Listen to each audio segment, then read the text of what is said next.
तो आज की हमारी स्टोरी होने वाली है रोमन दिमित्री नाम के एक कैरेक्टर पर, जो कि होता है दिमित्री परिवार का सबसे बड़ा और साथ ही में सबसे कमजोर बेटा। और क्योंकि वो लोगों की एक्सपेक्टेशन फुलफिल नहीं कर पाता, इसलिए वो डिप्रेशन में जाने के साथ ही एक दिन कर लेता है सुसाइड। पर उसके सुसाइड करते ही उसके अंदर रिइंकार्नेट होता है मुरीम वर्ल्ड का हेवनली डीमन बक जुंग ह्यूग, और इसी के साथ रोमन दिमित्री की बॉडी पर कंट्रोल हो जाता है ह्यूग का। और अगर तुम्हें एक मर्सीलेस, ओवरपावर्ड और एक बैडएस एमसी पसंद है तो ये मानवा तुम्हारे लिए है। तो एपिसोड की स्टार्टिंग में हमें बताया जाता है कि इस वर्ल्ड में एक बहुत ही फेमस ब्लैक स्मिथ था। वो ब्लैक स्मिथ एक स्टोर का मालिक था। वो लोहे से बनाई गई चीजों को बेचा करता था। और एक दिन उसके नसीब ने साथ दिया और उसके सभी वेपन्स खरीद लिए गए किंगडम ऑफ कायरो के द्वारा। वहाँ पर हुई एक बहुत ही खतरनाक जंग, जिसमें उस ब्लैक स्मिथ को मिला एक चांस जिससे कि वो अपने स्टेटस को रेस कर सके। जब वो जंग खत्म हुई तब ब्लैक स्मिथ को नवाजा गया एक पोजीशन बैरोन के द्वारा, जिसे निचले दर्जे का लॉर्ड कहा जाता है। और वही ब्लैक स्मिथ है अब इस लैंड का ओनर, मास्टर रोमन का पिता। इसी के साथ हम देखते हैं इस स्टोरी के मेन कैरेक्टर रोमन दिमित्री को, जो कि इस वक्त एक बूढ़े व्यक्ति से इस वर्ल्ड के बारे में इंफॉर्मेशन कलेक्ट कर रहा है। वहीं पर होता है कैरेक्टर जिसका नाम है हांस। हांस सोचता है आखिरकार मास्टर रोमन ऐसी इंफॉर्मेशन क्यों कलेक्ट कर रहे हैं जिसके बारे में यहाँ पर हर किसी को पता है। इसी के साथ हम देखते हैं कुछ घंटे पहले का सीन, जहाँ रोमन कहता है मतलब तुम्हारे अकॉर्डिंग मैं हूँ दिमित्री परिवार का सबसे बड़ा बेटा, और ये है वो राज्य जिसका नाम है कायरो, और तुम्हारे अकॉर्डिंग ये वर्ल्ड वो है जिसमें मरीम एग्जिस्ट ही नहीं करता। हांस कहता है बिल्कुल सही कहा आपने, और सोचता है आज मास्टर रोमन काफी बदले बदले लग रहे हैं। शायद इस वक्त इन्होंने ड्रग कंज्यूम करके रखा है, क्योंकि मैंने सुना है कि आजकल अमीर बच्चों के बीच ये ड्रग काफी पॉपुलर है। वैसे भी ये मास्टर रोमन है तो ये इसकी पॉसिबिलिटी तो जरूर है। हांस कहता है आज आपके फियांसे लॉरेंस फैमिली की लेडी यहाँ पर आने वाली है, और लॉरेंस फैमिली की लेडी एक अच्छे बर्ताव की काफी सराहना करती है, इसलिए यही अच्छा होगा कि हम पहले से ही तैयारी कर ले। बट तभी रोमन कहता है इससे भी जरूरी कुछ चीजें हैं जो कि मैं जानना चाहता हूँ। इस जगह पर जो भी सबसे उम्र का व्यक्ति है उसे ही मेरे पास लेकर आओ, और मैं तुम्हें बता दूं कि तुम जिस लेडी के बारे में बातें कर रहे हो वो फिलहाल मेरे लिए ज्यादा इंपॉर्टेंट है नहीं। उसकी बजाय मेरे लिए इंपॉर्टेंट ये है कि मैं जान सकूं कि आखिरकार इस वर्ल्ड में जिया कैसे जाता है। हांस सोचता है आखिर जिसने अपनी पूरी जिंदगी इसी जगह पर बिताई है उसे इस जगह के बारे में जानने की इतनी उत्सुकता क्यों है। खैर मुझे क्या, अगर मुझे ऑर्डर्स मिले हैं तो मुझे उन्हें फुलफिल करने चाहिए। इसी के साथ हम देखते हैं प्रेजेंट का सीन, जहाँ वो बूढ़ा आदमी कहता है मुझे बस इतना ही पता है। रोमन कहता है इसके लिए थैंक्स, इससे मेरी काफी मदद हुई, मैं बाद में इसके लिए तुम्हें जरूर रिवॉर्ड दूंगा। वो बूढ़ा व्यक्ति कहता है ये तो मेरे लिए काफी ऑनर की बात है कि मैं आपसे बात कर पाया। रोमन सोचता है रोमन दिमित्री,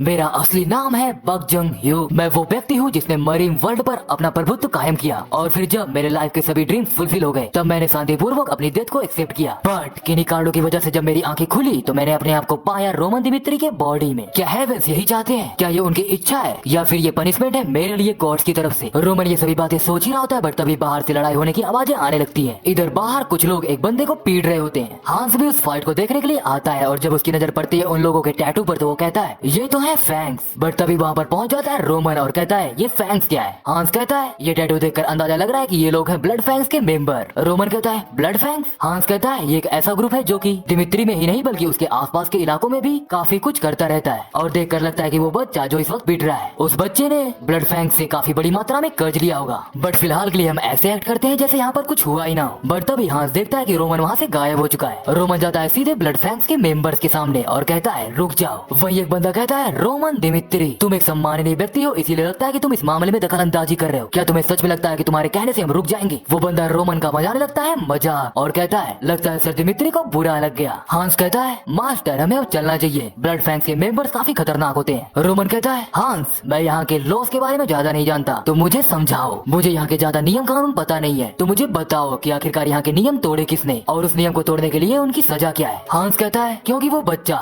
जो इस वक्त पिट रहा है वो है कर्ज में, इसलिए यहाँ पर वही गलत है क्योंकि उसने अपना कर्ज चुकाया नहीं होगा। पर ब्लड फैंक्स के मेंबर्स को इसकी परमिशन नहीं है कि वो इस मामले को खुद ही संभालें, और उससे भी इम्पोर्टेंट ये है कि इन सभी ने आपकी बेइज्जती की, दिमित्री परिवार के सबसे बड़े बेटे की। ये वो गुनाह है जिसके लिए इनकी जान भी ली जा सकती है। रोमन कहता है तुम सभी ने सुना, तुम सबके सब ने यहाँ के नियमों को तोड़ा है, तो इसीलिए मैं रोमेरो दिमित्री का सबसे बड़ा बेटा तुम्हें सजा देगा। वही एक बंदा कहता है मैं समझ सकता हूँ कि तुम एक सम्माननीय व्यक्ति हो जिसे अभी इस बारे में पता नहीं है कि ये दुनिया काम कैसे करती है, तो क्या तुम सच में हम सभी से फाइट करना चाहते हो? रोमन कहता है तो चलो ये प्रूव हुआ। वो बंदा कहता है क्या बकवास बातें कर रहे हो तुम? रोमन कहता है तुम सबके सब कचरे हो, क्योंकि तुम सभी इस लैंड के ऑनर के बड़े बेटे के सामने ऐसी बातें कर रहे हो, तो मुझे खुद को रोकने की कोई जरूरत नहीं है। इसी के साथ रोमन उन सभी पर अटैक करने के लिए आगे बढ़ पड़ता है। वही ब्लड फैंक के सभी मेंबर्स भी रोमन पर अटैक करते हैं, बट तभी रोमन आगे जाता है और अपने हाथ में लिए गए उस लकड़ी को ब्लड फैंक के उस मेंबर के गले के आर पार कर देता है, जिसकी वजह से वो बंदा वहीं पर मारा जाता है। उसके मरते ही सभी लोग काफी घबरा जाते हैं और उस पर कर देते हैं एक साथ अटैक, बट रोमन अगेन एक अटैक को ब्लॉक करता है और एक बंदे को रखता है घुमा के काफी पावरफुल पंच, और अगले ही मोमेंट उसी लकड़ी से उस बंदे को भी मार डालता है। इधर इधर हान सोचता है ये बंदा क्या ये सच में मास्टर रोमन ही है। इधर रोमन सोचता है जब मैंने इस वर्ल्ड में अपनी आंखें खोली तो मैंने सबसे पहले देखा कि असली रोमन दिमित्री वो ढेरों ड्रग्स लेने के बाद फ्लोर पर पड़ा है और राज्य कायरो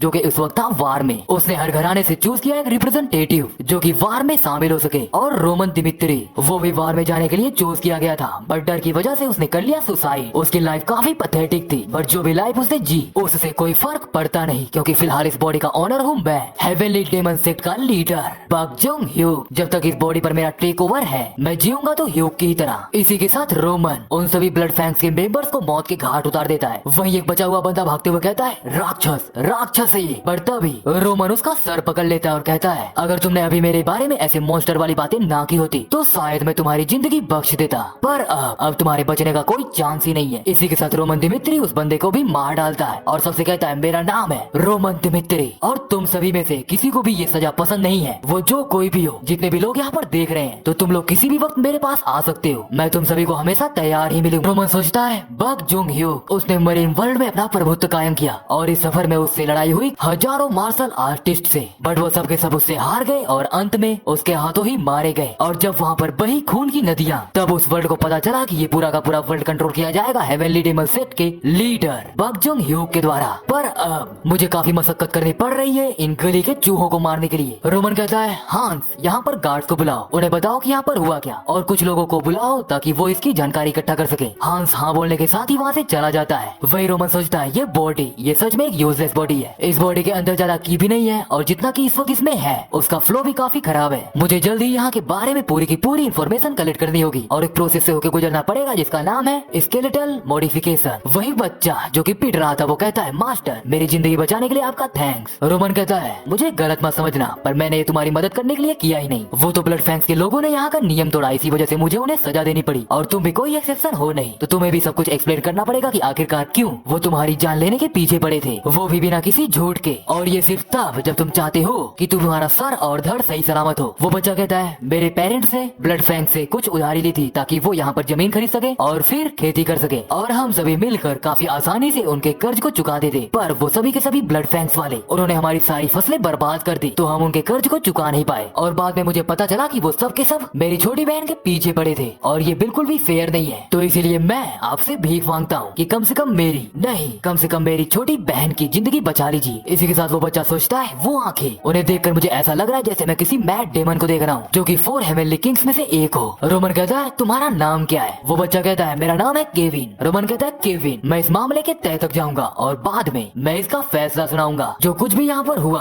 उन सभी बातों को मद्देनजर रखते हुए। केविन थैंक्स बोलता है और वहाँ से चला जाता है। रोमन सोचता है ये बस मेरी शायद एक फीलिंग ही है, बट मुझे लगता है कि मेरा इस बच्चे से कुछ कनेक्शन है। इसी के साथ सीन से प्रतर हम देखते हैं एक बग्गी को जहाँ कोई कहता है लेडी फ्लोरा हम जल्द ही दिमित्री परिवार पहुँचने वाले हैं। वही देखते हैं हम एक लड़की को जिसका नाम है फ्लोरा लोरेन जो कहती है मैं जल्द ही उसे मिलूंगी रोमन दिमित्री से। इसी के साथ फ्लोरा सोचती है लगभग 1 महीने पहले मुझे पता चला कि मेरी अरेंज मैरिज होने वाली है दिमित्री परिवार के किसी मेंबर के साथ, जहाँ मेरे पिता ने बताया कि इस वक्त हमारा घराना अच्छे स्टेट में नहीं है और इस प्रॉब्लम को ओवरकम करने के लिए हमारे पास कोई दूसरा ऑप्शन बचा नहीं है। और तब मुझे पता चला कि मुझे अपनी पूरी की पूरी लाइफ स्पेंड करनी पड़ेगी दिमित्री फैमिली में, जहाँ के सभी लोग भरे पड़े हैं माइनर्स से। मैंने इसके बारे में अपने पिता से बात की बट वो फिर भी नहीं माने। इसी के साथ फ्लोरा आती है अपनी यादों से बाहर, जहाँ एक गार्ड कहता है मिस फ्लोरा हम पहुँच चुके हैं। फ्लोरा बाहर निकलती है और सोचती है दिमित्री फैमिली में ही मैं चाहती थी कि मेरी शादी हो भी तो दिमित्री फैमिली के दूसरे बेटे से जिसका फ्यूचर काफी ब्राइट है, बट वो सब भी खराब हो गया जब उसके बड़े बेटे रोमन दिमित्री ने फोर्स किया कि उसे मुझसे शादी करनी है। रोमन दिमित्री वो गधा जो कि ज्यादातर लग्जूरियस लाइफ को जीने में यकीन करता है, और साथ ही में मुझे ये भी समझ में नहीं आ रहा है कि आखिरकार दिमित्री परिवार के सभी लोग इतना ज्यादा परफ्यूम क्यों यूज करते हैं। ये सब सोचते सोचते फ्लोरा पहुंच चुकी होती है रोमन के पास और सोचती है मुझे ये नहीं पता कि मेरी कंट्री इस वक्त कैसी कंडीशन में है, बट फिर भी मुझे ये करना ही होगा। इसी के साथ वो कहती है सर दिमित्री मैं चाहती हूँ कि आप इस मैरिज के बारे में भूल जाएं। रोमन कहता है चलो ठीक है फिर। ये सुनते ही फ्लोरा के तो जैसे होश ही उड़ जाते हैं। वही अगेन रोमन कहता है मैंने भी इस मैरिज के बारे में काफी सुना है और दिमित्री परिवार का ये गधा मुझे यकीन है कि तुम जैसी कोई लड़की उससे शादी नहीं करना चाहेगी, तो इसीलिए यही सही होगा कि इस मैरिज को कैंसिल कर दिया जाए। फ्लोरा सोचती है आखिरकार इसे हो क्या गया है, क्या ये सच में सीरियस है? रोमन कहता है क्योंकि ये बहुत ही इंपॉर्टेंट मैटर है इसलिए मैं अपने पिताजी को ये बताना चाहूंगा। फ्लोरा कहती है 1 मिनट। रोमन कहता है हाँ कुछ हुआ है क्या, कोई प्रॉब्लम? फ्लोरा कहती है मैंने सुना है कि ऐसा सिर्फ इसीलिए हुआ था क्योंकि तुम मुझसे शादी करना चाहते थे और अब तुम ही इसे कैंसिल करना चाहते हो, वो भी बिना किसी शर्त के। मैं थोड़ी कंफ्यूज्ड हूँ। रोमन कहता है तो तुम ही बताओ क्या तुम मुझसे शादी करना चाहती हो? फ्लोरा कहती है नहीं वैसे तो नहीं करना चाहती। रोमन कहता है तो फिर हम दोनों एक दूसरे की बातें में इतना उलझे ही क्यों, ये बेमतलब की बहस क्यों? जब हम दोनों इस मैरिज को कैंसिल करना ही चाहते हैं तो जो जरूरी है मुझे वो करने दो,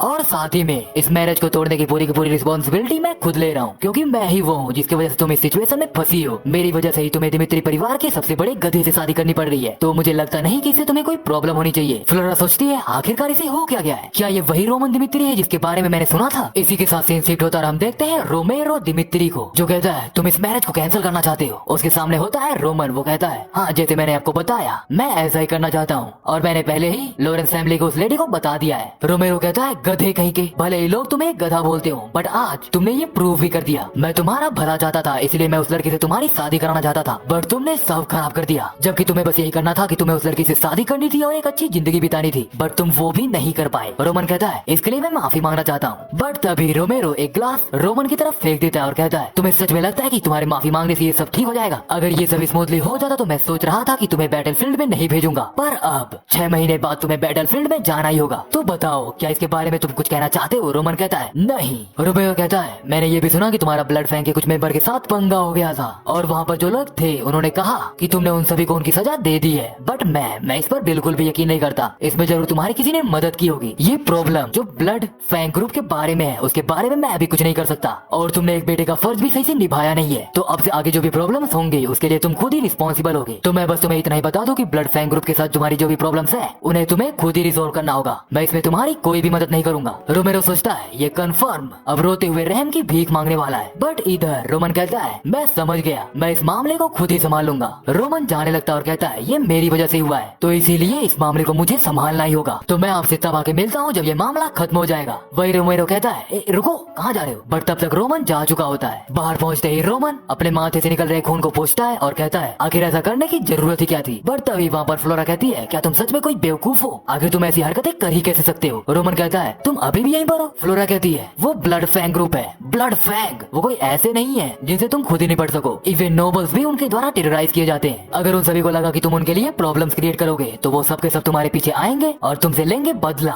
तो इसीलिए तुम्हारे लिए यही सही होगा कि तुम सबको सच्चाई बता दो और अपने पिता से जाके माफी मांगो। रोमन कहता है मैं ऐसा क्यों करूं? फ्लोरा कहती है आखिर क्यों से तुम्हारा मतलब क्या है, मैंने पहले ही सब कुछ एक्सप्लेन कर दिया है। रोमन कहता है मिस फ्लोरा तुम्हें सच में अपनी असली जगह के बारे में नहीं पता है। इसी के साथ रोमन जाता है अपनी यादों में जहाँ इस वक्त वो फ्लोरा से मिलने के लिए तैयार हो रहा था। रोमन कहता है आखिरकार इस परफ्यूम की स्मेल इतनी घटिया क्यों है? उसके साथ में होता है हांस। हांस कहता है इसमें मैं आपकी कोई मदद कर नहीं सकता, क्योंकि आपकी बॉडी से इस वक्त जो ब्लड की स्मेल आ रही है उसे हटाने के लिए हमें इस परफ्यूम का यूज करना ही होगा। रोमन कहता है और ये जो आउटफिट तुमने दिया है ये भी काफी टाइट है। हांस कहता है यंग मास्टर क्योंकि ये आपकी फर्स्ट मीटिंग है आपकी फियांसे लॉरेंस परिवार की लेडी के साथ, तो आपको थोड़ी रिस्पेक्ट शो करनी होगी। ये सब सुनने के बाद रोमन सोचता है बस अभी कुछ पलों पहले ही मैं इस वर्ल्ड में आया हूँ और अभी बात हो रही है शादी की, मैं नहीं करना चाहता क्योंकि उसकी वजह से मेरा लोड और भी बढ़ जाएगा, मैं अभी इस वर्ल्ड को समझना चाहता हूँ। हांस कहता है वो जल्दी आने वाली है, तो चलिए सीढ़ियों के नीचे वेट करते हैं। रोमन सोचता है पर हांस भी सही बोल रहा है, क्योंकि मेरे पास ऐसा कोई रीजन है नहीं जिसकी वजह से मैं उस लेडी की रिस्पेक्ट ना करूँ, क्योंकि जो भी प्रॉब्लम्स हुई है वो मेरी तरफ से हुई है, तो इस एंगेजमेंट को मुझे ही तोड़ना होगा, भले ही मुझे इसके लिए उसे थोड़ा ऑफेंड करना पड़े। और रोमन आता है अपनी यादों से बाहर और सोचता है मैं शुरू से यही करना चाहता था, बट फ्लोरा को देखने के बाद मुझे लग रहा है कि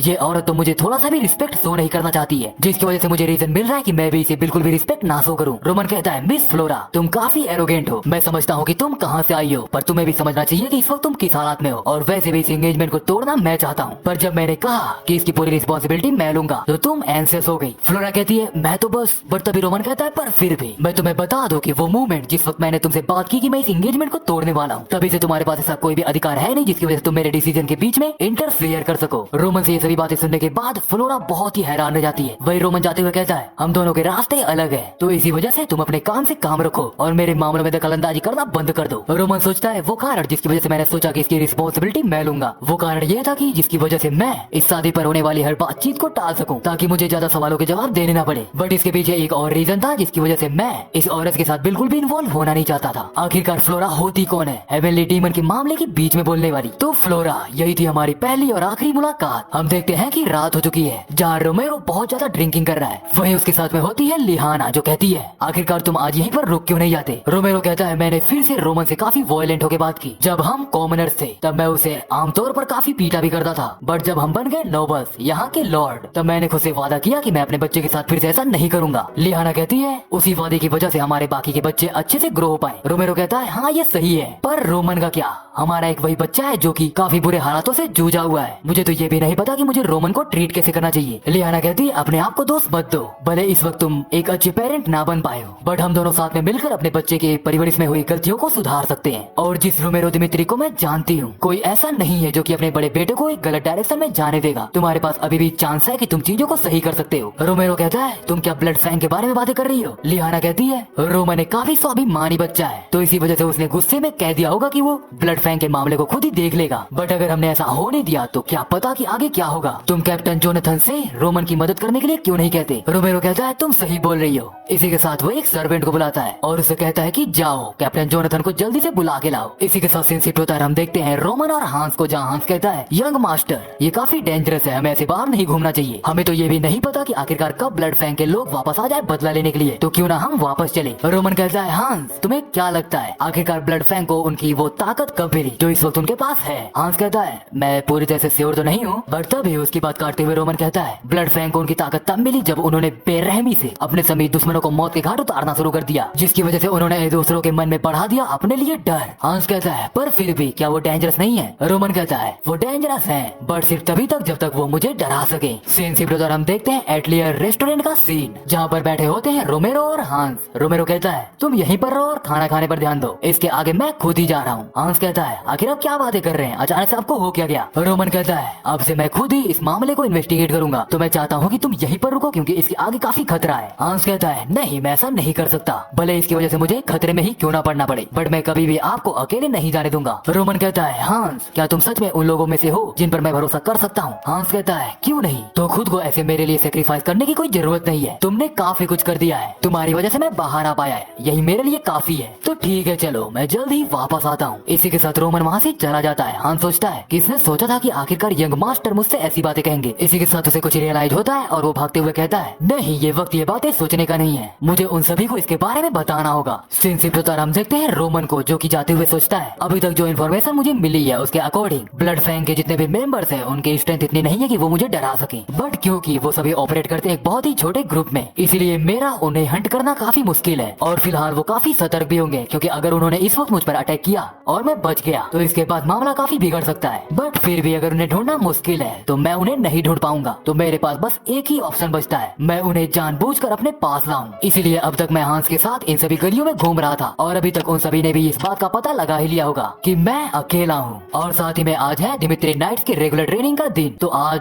सुरक्षा भी काफी कमजोर होगी, तो इसका मतलब कि अगर वो लोग प्लान कर रहे हैं मुझसे बदला लेने की तो यही उनके लिए होगा एक परफेक्ट चांस। और तभी रोमन के पीछे आ जाते हैं कुछ लोग और कहते हैं रोमन दिमित्री ये बदला है। इसी के साथ एक बंदा टूट पड़ता है सीधे रोमन की तरफ। इधर सीन शिफ्ट होता है। हम देखते हैं सीधे कैप्टन जोनाथन का सीन, जहाँ हांस कहता है कैप्टन मुझे आपको कुछ बताना है। जोनाथन कहता है आखिर तुम्हारा यहाँ कैसे आना हुआ? हांस कहता है यंग मास्टर उन्हें कुछ हो गया है। जोनाथन कहता है आखिर तुम मुझे साफ साफ क्यों नहीं बताते, पहले तुम थोड़ा शांत हो जाओ। हांस कहता है कैप्टन यंग मास्टर उन्हें कुछ हो गया है, वो खतरे में है, आपको जल्द ही उन्हें ढूंढना होगा। यंग मास्टर रोमन इस वक्त खतरे में है। इसी के साथ सीन शिफ्ट होता है। हम देखते हैं सीधे रोमन का सीन, रोमन पर जिस बंदे ने अटैक किया था रोमन उस बंदे का डैगर लेता है और उसके मुंह के आर पार कर देता है और इसी के साथ वो बंदा वहीं पर मारा जाता है। उसके मरते ही बाकी बचे हुए लोग कहते हैं आखिरकार ये है क्या, ऐसा कैसे हो गया, आखिर यहाँ पे चल क्या रहा है? जैसा हमने सुना था ये तो बिल्कुल अलग है। रोमन कहता है आखिरकार तुम लोग कर क्या रहे हो, मेरे पास आओ, क्या तुम्हें बदला नहीं लेना है? सीन शिफ्ट होता है। हम देखते हैं जोनाथन को जो कहता है तुम्हारे अकॉर्डिंग तुम्हारे यंग मास्टर वो इस वक्त पूरे शहर में घूम रहे हैं, वो भी विदाउट एनी गार्ड, और तुम्हें लगता है कि वो फाइट करने गए हैं ब्लड फैंग से। हांस कहता है हाँ मैं यही कहने की कोशिश कर रहा हूँ। जोनाथन को ये सभी बातें सुनने के बाद बिल्कुल ही यकीन ही नहीं होता और थोड़े समय बाद वो बहुत ही जोरों से हंसने लगता है और हंसते हुए कहता है आखिरकार तुम्हारा वो यंग मास्टर जो कि पूरे के पूरे परिवार में सबसे वीक है वो फाइट करने बढ़ता भी। हांस कहता है मैं सच बोल रहा हूँ, आखिरकार मैं आपसे झूठ बोलूंगा ही क्यों, हमारे पास ऐसे रोकने का समय है नहीं। जोनाथन थोड़ा सोचता है और उसे याद आता है कि रोमेरियो ने भी उससे कहा था कि रोमन और ब्लड फैंग के बीच में कुछ पंगा हो गया है, तो मैं इस पंगे को सॉल्व करूं। जोनाथन सोचता है डैम इट, आखिरकार उसे बिना गार्ड के जाने की जरूरत क्या थी, उसे तो ये भी नहीं पता कि वेपन को यूज कैसे करते हैं। जोनाथन कहता है सब के सब अपने वेपन के साथ जल्द से तैयार हो जाओ और हांस मुझे वहाँ ले चलो जहाँ तुमने अपने उस यंग मास्टर को देखा था। जब तक हम यहाँ पर हैं मुझे नहीं लगता कि कोई भी उन्हें छूने की गलती करेगा। जोनाथन सोचता है अभी हांस ने जो बताया अगर वो सही है तो सच में रोमन नाम के इस गधे ने इस बार बहुत बड़ी गलती कर दी है। सीन शिफ्ट होता है। हम देखते हैं रोमन को जो प्रोवोक करते हुए कहता है क्या हुआ, तुम सभी को बदला नहीं चाहिए? ये सुनते ही दोनों के दोनों लोग अटैक कर देते हैं और कहते हैं मैं तुम्हें मार डालूंगा, बट रोमन एक बंदे का अटैक डॉज करते हुए ही अपने डैगर को उस बंदे के पेट में घुसा देता है। वहीं जब दूसरा बंदा उस पर अटैक करता है तो रोमन इसके लिए भी होता है तैयार और उसे रखता है एक जोरदार किक, जिसकी वजह से वो बंदा काफी दूर जाके गिरता है। रोमन कहता है क्या यहाँ पर सिर्फ तुम 3 ही लोग आए थे? वो बंदा कहता है अगर तुमने मुझे मार दिया तो तुम कभी भी सुरक्षित रूप से इस जगह पर घूम नहीं पाओगे। रोमन कहता है आखिरकार तुम ऐसा कह कैसे सकते हो जबकि तुमने अपनी ही आंखों से देखा कि मैंने दोनों के दोनों लोगों को मार डाला है और अब सिर्फ तुम ही बचे हो। कहीं ऐसा तो नहीं कि तुम पागल हो गए हो? अच्छा चलो मैं तुमसे कुछ सवाल पूछता हूँ और उनका जवाब तुम सोच समझ के देना, वरना। इसी के साथ रोमन अपने डैगर को उस बंदे के पैरों में धसा देता है और कहता है अब मुझे बताओ कि तुम्हारा लीडर कौन है। सीन से फिर हम देखते हैं बार का सीन जहाँ लोग कुछ बातें ही कर रहे होते हैं, बट तभी वहाँ पर पहुँच जाता है रोमन दिमित्री। वो एक बंदा कहता है आपका स्वागत है यंग मास्टर। इधर लोग बातें करने लगते हैं कि ये देखो ये तो रोमन है ना, आखिरकार ये अचानक से यहाँ पर कैसे आ गया और ये ऐसा क्यों दिख रहा है? वही वो बंदा मतलब कि वो वेटर कहता है क्या लेकर आऊँ मैं आपके लिए? रोमन कहता है 20s एरा के वियर ऑफ द डॉन को। वो वेटर कहता है मुझे माफ कीजिएगा बट हमारे बार में ऐसा कुछ भी नहीं है, तो क्या मैं आपको कुछ और रिकमेंड करूँ? रोमन कहता है क्यों नहीं, बट हाँ मेरे लिए जो भी लाना उसे थोड़ा स्ट्रॉन्ग बना के लाना, क्योंकि मुझे सुबह में कुछ करना भी है जिसके लिए मुझे करना है बहुत ज्यादा नशा। इधर ये सब सुनने के बाद लोग हैरान होने लगते हैं। वहीं रोमन सोचता है ड्यू ऑफ द डॉन ये एक ऐसा पब है जो कि स्ट्रीट के मिडल में मौजूद है। मुझे उस बंदे ने यही बताया कि उसे सारे के सारे टास्क यहीं से मिलते हैं। वहाँ से हमें ऐसे टास्क तभी मिलते हैं जब हमें एक स्पेशल कोड दें। रोमन पूछता है कैसा स्पेशल कोड? वो बंदा कहता है जैसे कि tear of the dawn, something strong और मुझे सुबह में कुछ काम करना है, अगर ऐसी कुछ बातें कहोगे तो काम बन जाएगा। रोमन अपनी यादों से बाहर आता है। वहीं वो वेटर कहता है सब के सब हमला करो इस पर, बट तभी रोमन अपने पास में रखी हुई बियर को उठा के फेंकता है सीधे उस वेटर के मुंह पर। वहीं सभी लोग रोमन पर अटैक करने के लिए आगे बढ़ पड़ते हैं। इसी के साथ रोमन उन सभी बंदों को पीटना शुरू कर देता है। वो रखता है एक बंदे को किक जिसकी वजह से वो बाहर आ जाता है। वो एक एक करके सभी को मौत के घाट उतारना शुरू ही करता है। रोमन एक बंदे को गले से पकड़ते हुए ऊपर उठा देता है। वही लोग कहते हैं आखिरकार यहाँ पर हो क्या रहा है, इसने बहुत ही आसानी से 3 लोगों को खत्म कर दिया। ये रोमन ये तो पहले से काफी अलग लग रहा है, हमने जैसा सुना था ये बिल्कुल भी वैसा नहीं है। इधर रोमन सोचता है मेरे वर्ल्ड मरीन वर्ल्ड में एक ऐसी बहुत ही महान टेक्निक है जिसकी वजह से कोई भी ब्रीदिंग का यूज करते हुए अपने स्ट्रेंथ को काफी बढ़ा सकता है, और वही यूज कर रहा हूँ इस वक्त मैं रोमन की बॉडी पर, जिसकी वजह से मैं इस बॉडी का यूज करते हुए मार्शल आर्ट्स का यूज कर सकूं। ऑल्दो अगर बात की जाए तो ये मेरे अकॉर्डिंग मेरा वीकेस्ट पॉइंट है। वही लोग अटैक करते हुए कहते हैं ये अकेला है, हम बहुत सारे हैं, तो चलो इसे खत्म कर दिया जाए। रोमन कहता है ये सभी के सभी लोग ये सब के सब मेरे सामने चींटियों के बराबर है, तो मुझे बस यही करना है कि मैं इन्हें मसल के खत्म कर दूं। इधर वो वेटर होश में आने लगता है। वही रोमन उसकी तरफ जाते हुए कहता है तुम काफी सही समय पर होश में आए हो, ये मामला बस खत्म होने ही वाला था।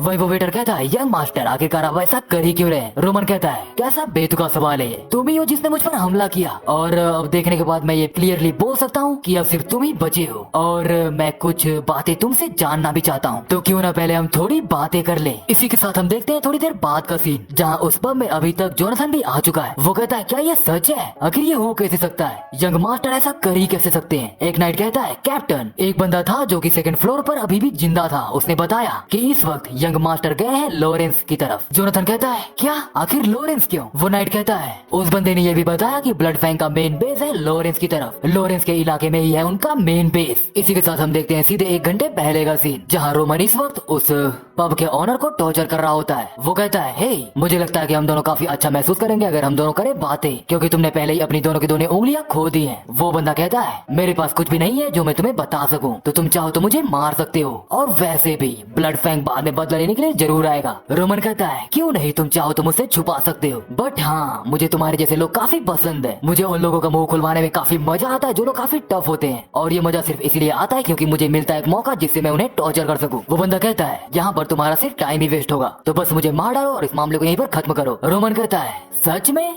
1 मिनट मैं बताता हूँ तुम्हें। इसी के साथ वो जाता है और एक लेकर आता है फोटो और कहता है चलो तुम्हारा टेस्ट लेकर देखते हैं कि क्या तुम सच में अपना मुंह नहीं खोलोगे भले ही कुछ भी हो जाए। फॉर एग्जाम्पल जैसे कि मैं कहूँ कि मैं इसे ढूंढूंगा और इसे मार डालूंगा जो इस पिक्चर में है, तुम्हारा बेटा। वो बंदा कहता है मुझे नहीं पता तुम किस बारे में बातें कर रहे हो, वो मेरा बेटा नहीं है। रोमन कहता है झूठ बोलना बंद करो, ये बिल्कुल तुम्हारी तरह ही दिखता है। ये सुनने के बाद ही वो बंदा भड़क जाता है और कहता है कम्बीरे कहीं के, आखिरकार इतने इज्जतदार घराने के होने के बावजूद भी तू मुझे ऐसे धमकी कैसे दे सकता है? रोमन कहता है कुछ समय पहले मैंने ऑब्जर्व किया और मुझे ये पता चला कि ब्लड फैंग के लोग खुद को सैक्रिफाइस कर सकते हैं सिर्फ और सिर्फ बदला लेने के लिए, बट हाँ मुझे एक और कॉमन चीज पता चली कि वो सब के सब जो लोग ब्लड फैंग को ज्वाइन करते हैं वो होते हैं बहुत ज्यादा कर्जे में, और असलियत में वो लोग बुरे लोग नहीं होते हैं, बट मजबूरी की वजह से उन्हें बुराई के रास्ते पर चलना ही पड़ता है। ब्लड फैंग बिल्कुल भी हेजिटेट नहीं करते हैं, वो लोग कुछ भी कर देते हैं ताकि वो दूसरे पर कर्ज चढ़ा सके और उन्हें बना सके अपना गुलाम। मुझे अभी तक ब्लड फैंग के बारे में इतनी जानकारी जानकारी तो पता चली गई है। ब्लड फैंग अपने हर परिवार के एक मेंबर को एक होस्टेज की तरह रखते हैं और फिर उसी परिवार के मेंबर्स को धमकी देते हैं और उन्हें अपना गुलाम बना लेते हैं। क्या तुम्हें नहीं लगता कि यह हाइपोथेसिस काफी सही है? वो बंदा कहता है कुछ भी नहीं बदलेगा, अगर मैं तुम्हें सच सच बता दूं फिर भी ब्लड फैंग वाले आएंगे और हमें मार के चले जाएंगे। रोमन कहता है वेल तुम इस बारे में अच्छे से सोच लो कि तुम्हें किस साइड रहना है। और हाँ, मैं तुम्हें एक चीज बता दूं कि मैं उस वक्त सीरियस था जब मैं बात कर रहा था तुम्हारे बेटे को जान से मारने के लिए, और मैं कसम खाता हूँ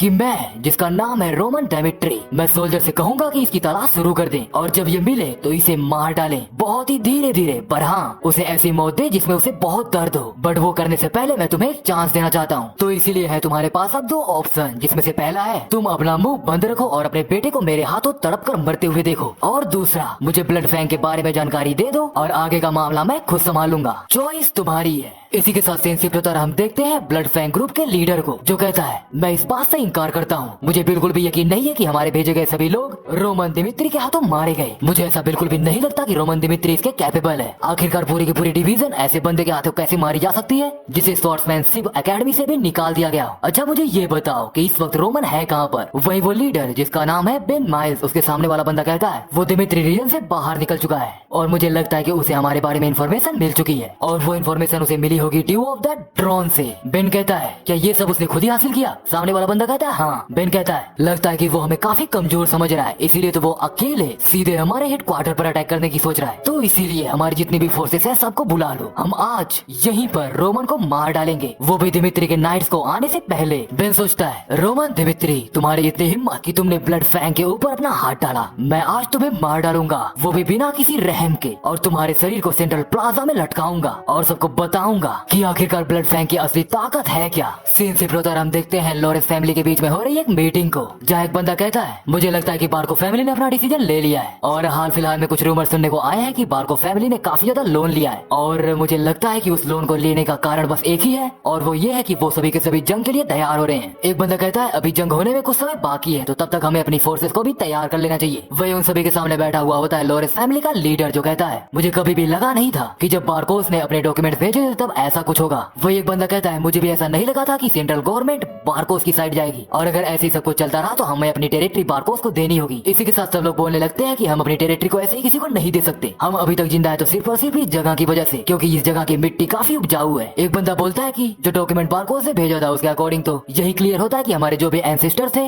बार्कोस का उन पर उद्धार है। एक बंदा बोलता है नहीं ऐसा तो बिल्कुल नहीं हो सकता, हम ऐसी बात पर यकीन कर ही नहीं सकते। वो बंदा कहता है पर फिर भी उनके साथ सेंट्रल गवर्नमेंट है। दिन दूसरा बंदा कहता है जरूर उन सभी ने हमारे पीठ पीछे कुछ किया होगा तभी ऐसा हो रहा है। बट तभी लॉरेंस फैमिली का लीडर कहता है प्लीज जैसा चल रहा है वैसे ही चलने दो, कुछ भी हो जाए बट हम अपनी टेरिटरी को उन्हें नहीं देंगे। और क्योंकि जैसा हमें पता चला है कि बार्कोस हमारे साथ कॉम्प्रोमाइज करना चाहते नहीं है तो हमें भी अपनी पूरी ताकत के साथ इस जंग में हिस्सा लेना ही होगा और इसी वजह से मैंने अपनी बेटी की शादी दिमित्री परिवार में फिक्स की थी। वही एक बंदा कहता है अरे ये तो आपने सही कहा, हमारे पास दिमित्रीज है बट हाँ ओरिजिनली तो वो सभी के सभी कॉमनर्स ही है। बट अगर बात की जाए अमीरी की तो इस पूरे नॉर्थ ईस्टर्न रीजन में वो सबसे ज्यादा अमीर है। भले ही बार्कोस ने कितना भी लोन लिया हो बट मुझे नहीं लगता कि वो सभी के सभी दिमित्रीज को टक्कर दे पाएंगे। लीडर कहता है मैं भी यही उम्मीद करता हूँ, इसी वजह से मैंने अपनी इकलौती डॉटर को उस दिमित्री परिवार के गधे के हवाले कर दिया। एक बंदा कहता है ये तो लॉरेंस फैमिली के भलाई के लिए था, आपने बिल्कुल सही डिसीजन लिया है तो इसीलिए अपने आप को ब्लेम मत कीजिए। वही दरवाजे के बाहर से ये सभी की सभी बातें सुन रही होती है फ्लोरा, जो सोचती है आखिर मैं उन्हें क्या बताऊं, क्या मैं उन्हें ये बताऊं कि मेरी एंगेजमेंट टूट चुकी है। मुझे नहीं लगता कि ये बताने के बाद मैं अपने पिता से नजरें मिला पाऊंगी, बट एक मिनट ये तो मेरी लाइफ है तो ऐसा करना कोई गलत भी नहीं होगा। आखिरकार मैं अपनी लाइफ को ऐसे ही सैक्रिफाइस नहीं कर सकती, मैं कोई चीज नहीं हूँ जिसे बेच दिया जाए। ठीक है मैं इन्हें सच ही बताती हूँ। इसी के साथ फ्लोरा अंदर जाने लगती है और कहती है मैं किसी ऐसे से शादी नहीं कर सकती जिसके लिए मेरे पास फीलिंग्स ही ना हो। बट तभी एक बंदा दौड़ते हुए आता है और फ्लोरा को अंदर जाने से रोक लेता है और पहले खुद ही अंदर चला जाता है और कहता है माय लॉर्ड इमरजेंसी है इस वक्त। हम देखते हैं लॉरेंस घराने के बाहर का सीन जहाँ अभी तक जोनाथन पहुँच चुका है, वो भी अपने सभी नाइट्स के साथ। जोनाथन कहता है जल्दी से ये गेट खोलो, यंग मास्टर रोमन खतरे में। वह उसके सामने वाला बंदा कहता है जैसे मैंने कहा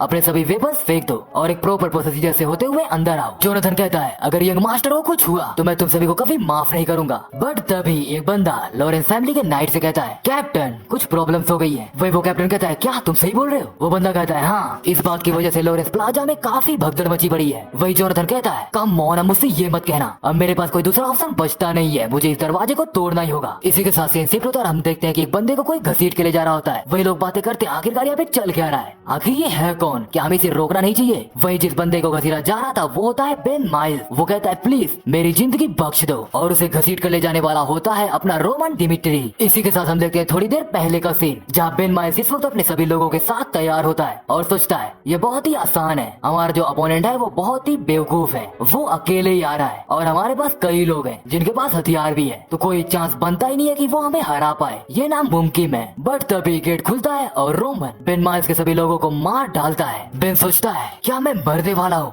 अगर ऐसे ही चलता रहा तो मैं मर जाऊंगा, मैं मरना नहीं चाहता, नहीं मैं कम से कम ऐसे तो बिल्कुल नहीं मरना चाहता। इसी के साथ हम देखते हैं प्रेजेंट का सीन, जहाँ बेन कहता है प्लीज मेरी जिंदगी बख्श दो, कम से कम मेरी जिंदगी तो बख्श ही सकते हो तुम। बट तभी रोमन बेन को घसीटते हुए लाके पटक देता है सबके सामने। बेन कहता है अगर तुम मुझे जाने दोगे तो मैं कुछ भी करूंगा, तुम ऐसा समझ सकते हो कि मैं तुम्हारे लिए कुत्ता बन जाऊंगा जो कि सिर्फ तुम्हारे आदेश का ही पालन करूंगा, वो भी पूरी जिंदगी, तो बस मुझ पर दिखाओ थोड़ा रहम। रोमन कहता है तुम मेरे लिए कुत्ता बन जाओगे, क्या तुम सच में ऐसा कर पाओगे? खैर तुम्हें ये सब पहले करना चाहिए था। इसी के साथ रोमन बेन का गला दबाने लगता है और कहता है ये इंसान ब्लड फैंग ग्रुप का लीडर है, और अब तुम सभी को समझ में आ रहा होगा कि ये कितना बड़ा कचरा है। ब्लड फैंग ने डिमित्रिस को भी हार्म करने की कोशिश की और उन्होंने अपनी घटिया सी ट्रिक्स का यूज किया और लोगों को अपना गुलाम बनाया, और साथ ही में मुझे मारने की कोशिश की, और सिर्फ इसलिए क्योंकि मैं इन्हें रोक रहा था। बात की जाए गुनाहों की तो ब्लड फैंग के गुनाह काफी ज्यादा हैं, और उन्हीं की वजह से मैं तुम सबके सामने आज इसके अंदर की बुराई को खत्म करूंगा। इसी के साथ रोमन बेन के सर को अपने पैर से कुचलने वाला होता है, बट तभी वहाँ पर पहुंच जाता है जोनाथन और कहता है यंग मास्टर रुक जाइए, बट तब तक हो जाती है काफी देर और बेन रोमन के हाथों मारा जाता है। इधर हम देखते हैं लॉरेंस फैमिली को, जहाँ एक नाइट आके सब कुछ बता देता है। वही लीडर कहता है क्या तुम सच बोल रहे हो? वो नाइट कहता है हमने रोमन दिमित्री को सिर्फ इसलिए अंदर आने दिया क्योंकि वो मिस फ्लोरा के फियांसे हैं। बट 1 घंटे के बाद रोमन अचानक से सड़कों पर एक बंदे को घसीटते हुए लेकर आया, और रोमन ने बताया कि वो जिस बंदे को घसीट कर लेकर आया है वो है ब्लड फैंग ग्रुप का लीडर बेन माइल्स, और उसने बेन माइल्स को सबके सामने ही मार डाला। लोग बांधे करने लगते हैं क्या इस बात का कोई तर्क भी बचता है? मतलब वो रोमन दिमित्री उसने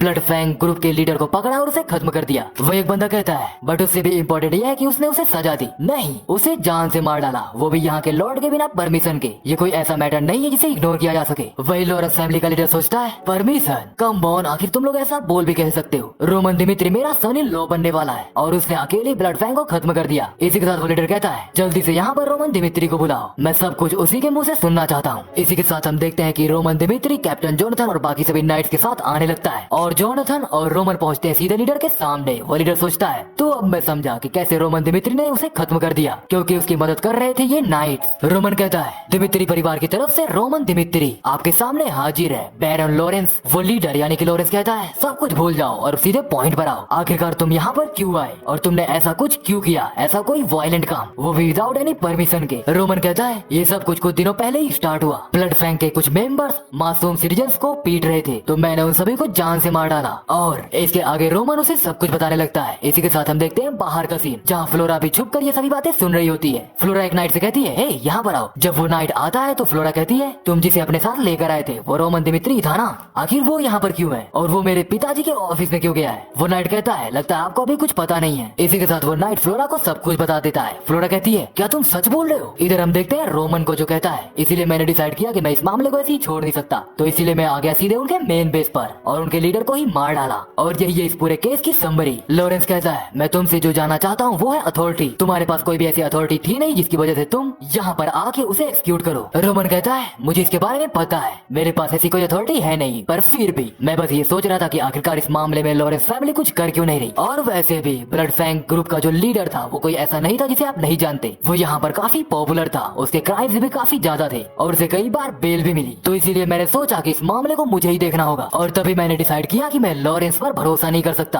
तभी एक बंदा कहता तुम्हारी इतनी हिम्मत? वही जोनाथन कहता है यंग मास्टर आप ऐसा कैसे कह सकते हैं? रोमन कहता है ऑनेस्टली मैं काफी हद तक डिसअपॉइंटेड भी हुआ, मुझे लगा था कि उसे मारने के बाद आप सब मेरी थोड़ी तारीफ करेंगे, क्योंकि आखिरकार मुझे ही अपने हाथों को बेन माइल्स के खून से रंगना पड़ा। तो इसीलिए मेरा सीधा सवाल है आपसे लॉरेंस, क्या मैंने कुछ गलत किया? लॉरेंस कहता है क्या तुम बेन माइल्स के बारे में जानते थे? वही जस्ट उसके बगल में बैठा बैठा हुआ बंदा कहता है हाँ वो एक क्रिमिनल था, बट मैं उसके बारे में नहीं जानता था। कम से कम मुझे ये तो बिल्कुल भी नहीं पता था कि वो एक लीडर था ब्लड फैंग ग्रुप का। लॉरेंस कहता है ठीक है, हम इस केस के बारे में और भी डिस्कशन नहीं करेंगे क्योंकि ऐसी परिस्थिति आती ही नहीं। अगर लॉरेंस फैमिली ने इस मामले में दखलंदाजी दी होती तो ठीक है। रोमन दिमित्री, इसके लिए मैं तुम्हें बाद में रिवॉर्ड दूंगा, अभी के लिए तुम जा सकते हो। ये सुनते ही रोमन और जोनाथन वो दोनों के दोनों वहाँ से बाहर निकल जाते हैं। वही उन दोनों के बाहर निकलने के बाद लॉरेंस जोरों से हंसने लगता है और हंसते हुए कहता है यार उस बंदे ने तो मुझे पकड़ ही लिया था। तो अब मैं समझा कि आखिरकार रोमन दिमित्री है कौन। खैर मुझे लगता है कि मैंने जो रूमर्स रोमन के बारे में सुने वो गलत है। वही लॉरेंस के सामने बैठा हुआ बंदा कहता है माय लॉर्ड, हम इस मामले को ऐसे ही नहीं जाने दे सकते। लॉरेंस कहता है क्यों नहीं जाने दे सकते, आखिरकार वैसे भी वो फ्लोरा का हस्बैंड बनने वाला है, और वैसे भी जिस हिसाब से रोमन अभी बातें करके गया है वैसे बातें करने के लिए काफी गट्स की जरूरत होती है, और मैं इसके आगे तुम्हारी कोई बात सुनना नहीं चाहता।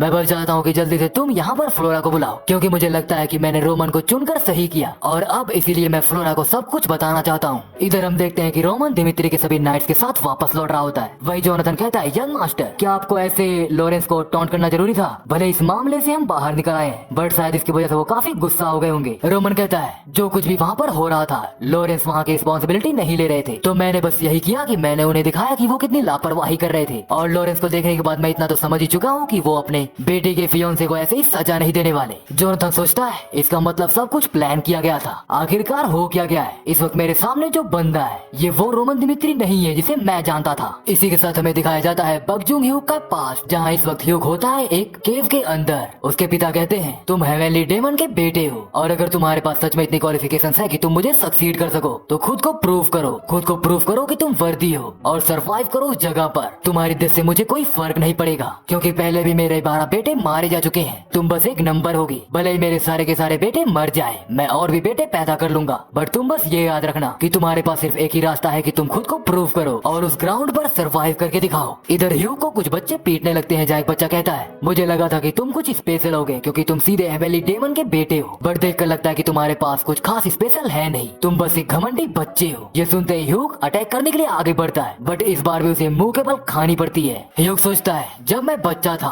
उस वक्त सभी के सभी बच्चे अपने पेरेंट्स द्वारा प्रोटेक्ट किए जाते थे, बट मैं इस दुनिया के सामने फेंक दिया गया ताकि मैं ताकतवर बन के उभर सकूं। इसी के साथ हम देखते हैं रोमन दिमित्री ले रहा होता है बात और सोचता है मैं काफी एग्जॉस्टेड हो चुका हूँ, मेरी ये बॉडी ये काफी ज्यादा थक जा रही है। इस वर्ल्ड में अवेकन होने के बाद मैंने काफी चीजों को रियलाइज किया और वो सब के सब रिलेटेड थी ब्लड फैंग से, और अब मैंने उन्हें एनालाइज कर दिया है। मैंने उन सभी को खत्म कर दिया है जो कि मेरे रास्ते को ब्लॉक कर रहे थे, बट अभी भी मेरे अंदर कोई भी रिग्रेट नहीं है। मैं बिल्कुल भी नहीं बदला, मैं अभी भी वही हेवनली डीमन ह्यूग हूँ। मैं किसी को भी मारने और टॉर्चर करने से पहले एक बार भी नहीं सोचता, और वो जो सीधे मुझ पर ही हमला करने वाले होते हैं उन्हें मारने के लिए तो मैं कुछ भी कर सकता हूँ। यही मेरी वो जिंदगी थी जो कि मैं ह्यूग बनते हुए जी रहा था, और आज भी उसमें से कुछ भी नहीं बदला है। बस फर्क ये है कि मेरे पास ये दूसरा शरीर है, बट ये काफी डेंजरस भी तो हो सकता है अगर मैं ऐसे ही चीजों को करता रहा। मैंने अभी भी इस बात का पता नहीं लगाया कि आखिरकार यहाँ पर चीजें कैसे ऑपरेट होती हैं, और ये भी सच्चाई है कि मेरे स्ट्रेंथ भी अभी काफी वीक है, पहले के कंपैरिजन में तो ये कुछ भी नहीं है। तो अब मुझे क्या करना चाहिए? एक मिनट, अगर मैं थोड़ा केयरफुली सोचूं, बट तभी उसे बाहर से आवाज आती है यंग मास्टर, माय लॉर्ड आपको बुला रहे हैं। रोमन कहता है ठीक है मैं समझ गया, मैं जल्दी हाजिर होता हूँ। इसी के साथ हम देखते हैं जोनाथन और रोमेरो को, जहाँ रोमेरो कहता है तो तुम्हारे अकॉर्डिंग सच में रोमन ने कुछ ऐसा किया? जोनाथन कहता है जी हाँ, मैंने भी नोटिस किया है, यंग मास्टर काफी बदल चुके हैं। रोमेरो कहता है रोमन चेंज हो चुका है? जोनाथन कहता है हाँ वो चेंज हो चुके हैं, मुझे इसके पीछे का रीजन तो नहीं पता, बट मैं इस बात पर श्योर हूँ कि पहले हम जिस यंग मास्टर को जानते थे वो अब काफी बदल चुके हैं। रोमेरो कहता है रोमन बिल्कुल ही मेरे अंगूठे की तरह है, मेरे सभी बच्चों में से सिर्फ रोमन ही है जिसके पास कोई भी इंप्रेसिव स्किल नहीं है, और जब मैं कॉमनर था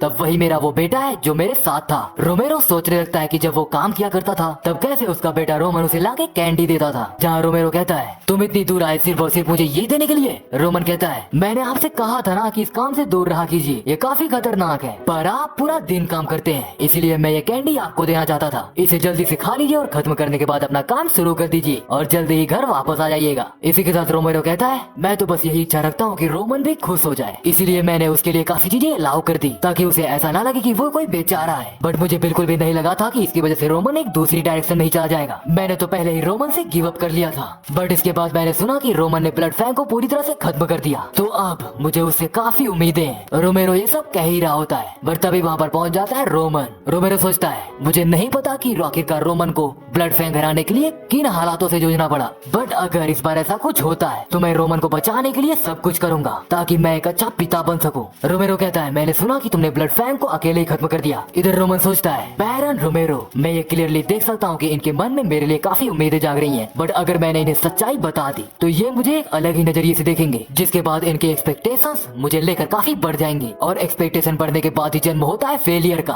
तो इसीलिए मैं ऐसा नहीं चाहता, तो इसीलिए मैं सब कुछ इन्हें सच नहीं बताने वाला, जिससे कम से कम मुझे कुछ समय मिल जाएगा और मैं ग्रो कर पाऊंगा। तो मुझे क्या करना चाहिए? क्या मुझे इन्हें सच बताना चाहिए या इनसे छुपा के रखना चाहिए? इसी के साथ अगेन रोमन जाता है अपनी उन्हीं यादों में जहाँ इस वक्त वो पिट रहा होता है। उसे पीटने वाला बच्चा कहता है क्या तुम इतना ही कर सकते हो? बट तभी रोमन, मेरा मतलब कि ह्यूग को एक पत्थर मिलता है और वो उस पत्थर से उस बंदे का सर फोड़ देता है। इसके बाद उसी पत्थर से वो उस बंदे की जान ले लेता है और सोचता है बचपन में जब सभी के सभी बच्चे अपने पिता के द्वारा प्रोटेक्ट किए जाते थे, तब मुझे इस दुनिया के सामने फेंक दिया गया ताकि मैं ताकतवर बन के उभर सकूं। ह्यूग कहता है तो क्या तुम सभी ने अभी कहा था कि ये तुम्हारा बॉस है? तो अगर ये तुम्हारा बॉस है तो मैं चाहता हूँ कि इसके के अंदर जो लोग हैं तुम उन्हें एक मैसेज डिलीवर करो कि वो बंदा जिसने तुम सभी के बॉस का हेड उड़ा दिया वो मैं हूँ और अब मैं ही हूँ यहाँ का बॉस। इसी के साथ रोमन अपनी यादों से बाहर आता है और कहता है बिल्कुल सही कहा आपने, ये सब कुछ मैंने किया था। और सोचता है मैं ही हूँ हेवनली डीमन, मुझे पता है कि कब मुझे अपनी सुपीरियरिटी को छुपाना है और कब नहीं। सीन शिफ्ट होता है और हम देखते हैं ट्रेनिंग ग्राउंड को जहाँ काफी ज्यादा लोग ट्रेनिंग कर रहे होते हैं, बट तभी वहाँ पर पहुँच जाते हैं रोमेरो, रोमन और जोनाथन के साथ में ही और नाइट्स। वही एक बंदा जिसका नाम है क्रिस,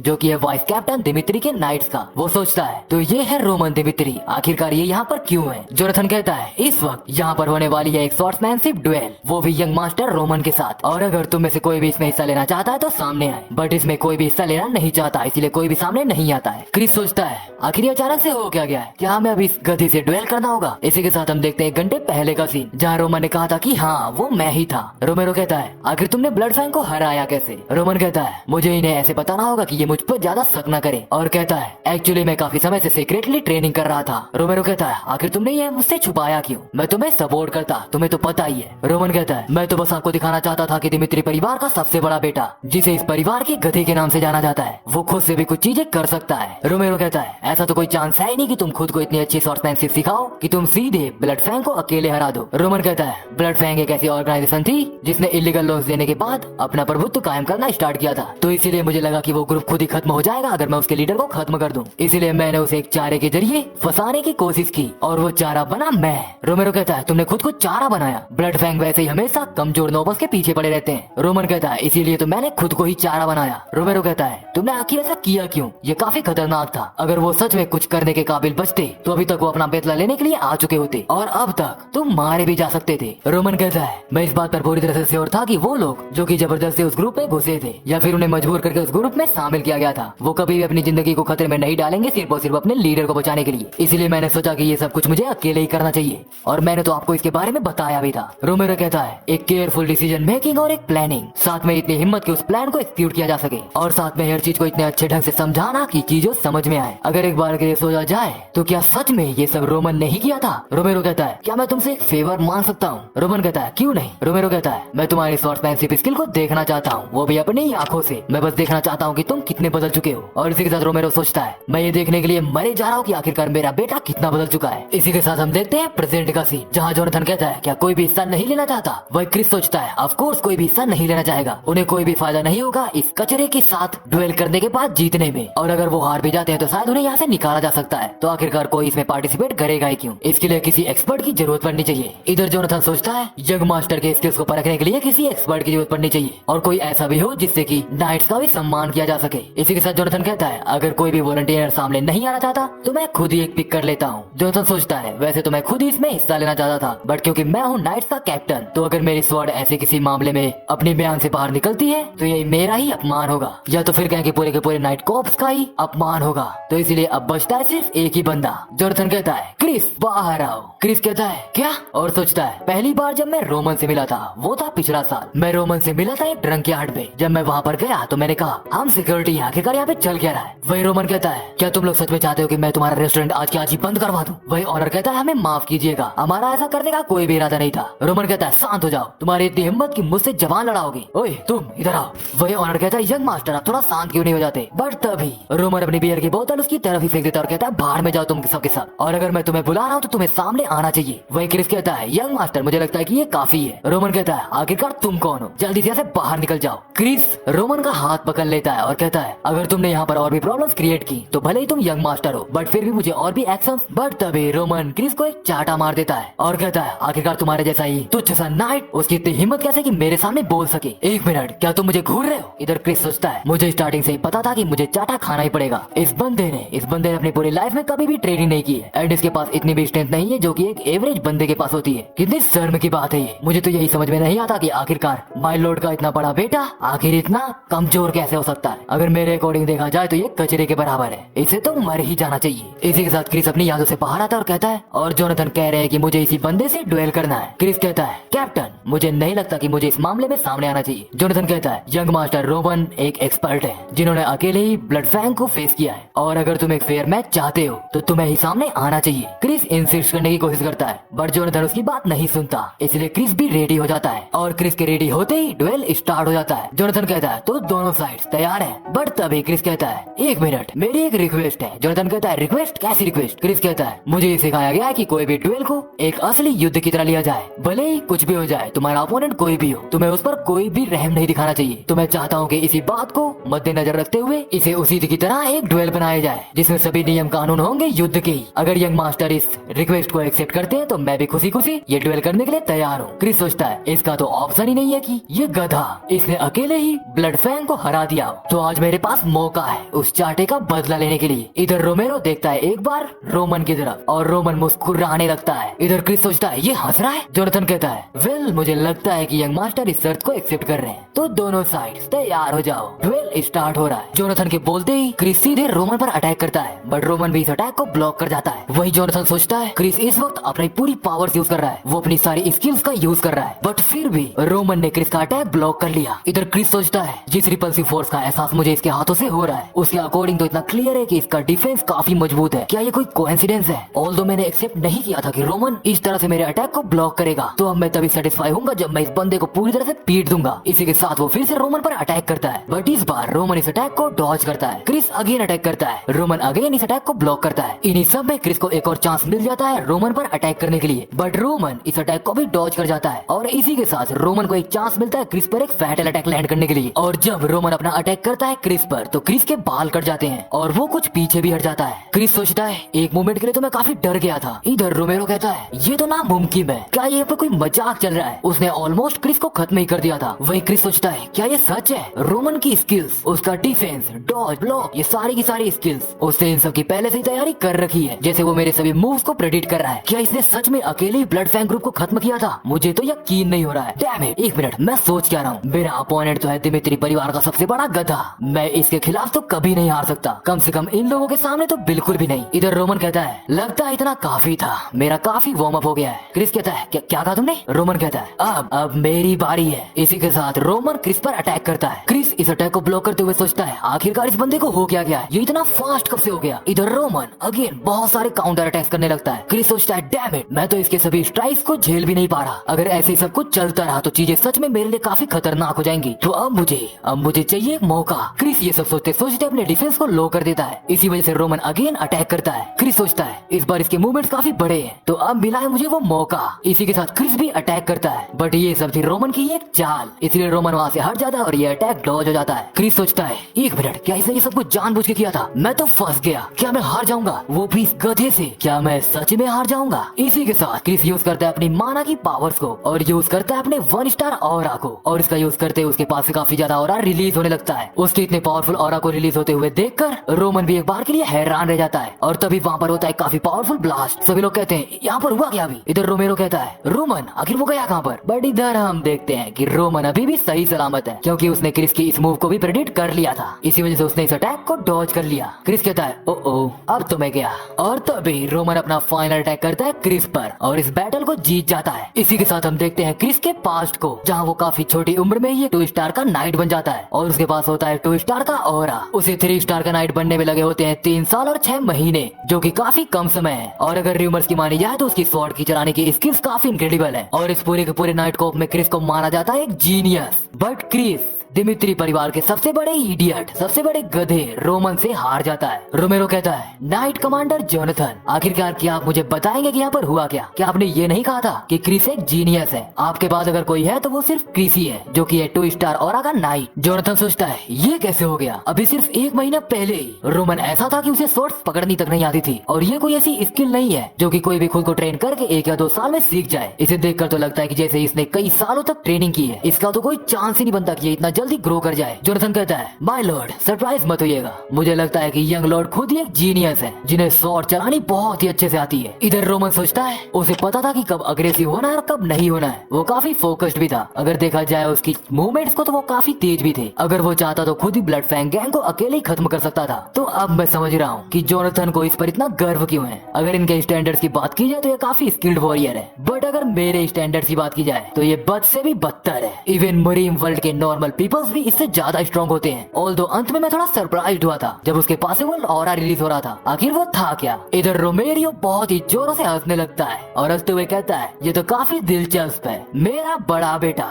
वो स्वॉर्ड चलाने में एक जीनियस है। कमांडर नाइट जोनाथन, क्या तुम सच में इस बात पर श्योर हो? जोनाथन कहता है, बाय लॉर्ड, मैं इस बात पर पूरी तरह से श्योर तो नहीं हूँ, बट मुझे लगता है कि हमें रोमन को पहचानने में काफी बड़ी गलती हो गई है। रोमेरो कहता है, अच्छा ऐसी बात है, बेटा इधर आओ, मैं तुम्हें बता नहीं सकता कि आज मुझे कितनी खुशी हो रही है। मैं तो इस बात को पूरी तरह से एक्सेप्ट कर चुका था कि तुम किसी भी काबिल नहीं हो, बट मुझे लगता है कि मुझसे भी गलती हो गई, तो मैं तुम्हें एक अवार्ड देना चाहता हूँ। तो बताओ मुझे, तुम्हें कुछ चाहिए? रोमन हंसता है और कहता है, जैसा कि आपने कहा था, मुझे जल्दी बैटलफील्ड में जाना होगा। रोमेरो कहता है, तो क्या तुम मुझसे ये कह रहे हो कि तुम नहीं जाना चाहते? रोमन कहता है, नहीं, मैं वहाँ पर बहुत ही उत्सुकता के साथ जाना चाहता हूँ, बट मैं वहाँ पर जाना चाहता हूँ अपने सिलेक्टेड लोगों के साथ। रोमेरो कहता है, तुम्हारे पास अभी बहुत समय है, तो तुम आराम से चूज कर लो और हम तुम्हारे साथ कुछ लोगों को भी भेज देंगे। रोमन कहता है, नहीं, मैंने कहा ना कि मैं खुद जाऊंगा। रोमेरो कहता है, ठीक है, मैं समझ गया, मैं आज से तुम्हें इस बात का अधिकार देता हूँ कि तुम अपने हिसाब से चीजों को मैनेज करोगे और बैटलफील्ड में सब कुछ अपने अकॉर्डिंग करोगे, तुम्हें कोई भी दखलंदाजी नहीं करेगा। रोमन कहता है, मुझे एक और चीज चाहिए। रोमेरो कहता है, आज तुमने जो मुझे करके दिखाया है, जब तक तुम मुझे ऐसे ही खुश करते रहोगे, मेरे पास तो कोई ऑप्शन ही नहीं है तुम्हारे इन शर्तों को मंजूर करने के अलावा। रोमन कहता है, ये क्रिस, मैं चाहता हूँ कि ये मुझे ऑरा को कंट्रोल करना सिखाए। और इसी के साथ ये एपिसोड यहीं पर खत्म हो जाता है। सो चैनल पर न्यू हो तो प्लीज चैनल को सब्सक्राइब करके बेल नोटिफिकेशन को ऑन करना मत भूलना। तो अभी तक मैंने इस चैनल पर कोई भी टास्क नहीं दिया था, बट आज मैं एक टास्क देता हूँ। तो अगर इस वीडियो पर 5000 लाइक्स और 500 कमेंट्स का टास्क कंप्लीट हो जाता है, तो मैं जिस दिन ये टास्क कंप्लीट होगा उसी दिन इसका नेक्स्ट एपिसोड ड्रॉप कर दूंगा, क्योंकि इस मानवा के ऑलमोस्ट 100+ चैप्टर्स अवेलेबल है। तो अब सब कुछ तुम ही सब पर है, बट तब तक के लिए